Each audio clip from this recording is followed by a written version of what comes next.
Deirdre, U.S. courts are already clogged with a record number of foreclosures, but before long they may get even more jammed up with lawsuits over property rights because of some disgraceful violations in foreclosure proceedings. The banks that have suspended foreclosures as a result include J.P. Morgan, Bank of America, and GMAC. Moody's Analytics chief economist Mark Zandi is with us now to discuss how significant an impact this is going to have on housing. Mark was an unpaid advisor to John McCain's presidential campaign and now advises the Obama administration in a very unofficial capacity, shall we say. Mark, it is always a delight to have you here on the Inside Track. We welcome you back to talk about this crazy situation in the foreclosure market. 3 banks, I named them. There are some concerns about a 4th, Wells Fargo, even though Wells Fargo says all of its stuff is going to prove to be okay. What ultimately is this going to do to the housing recovery? Just delay it further? Yeah, I think it just delays the whole process. As you know, Eric, the foreclosure crisis is 5 years in running.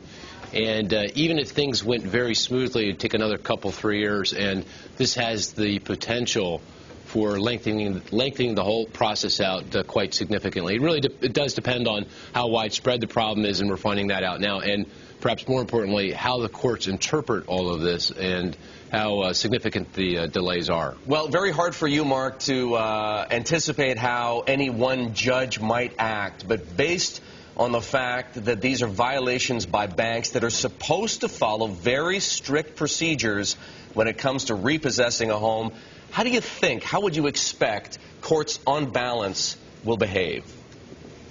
Well, my sense is, and that's all this is that this is going to delay things by weeks, maybe couple, 3 months. I don't think it's going to be couple, 3 quarters or couple, 3 years. So I think it's weeks, couple, 3 months. If that is in fact what happens, then that may mitigate some of the price declines, house price declines I would expect in the very near term, but we will still get those price declines as we move into next year.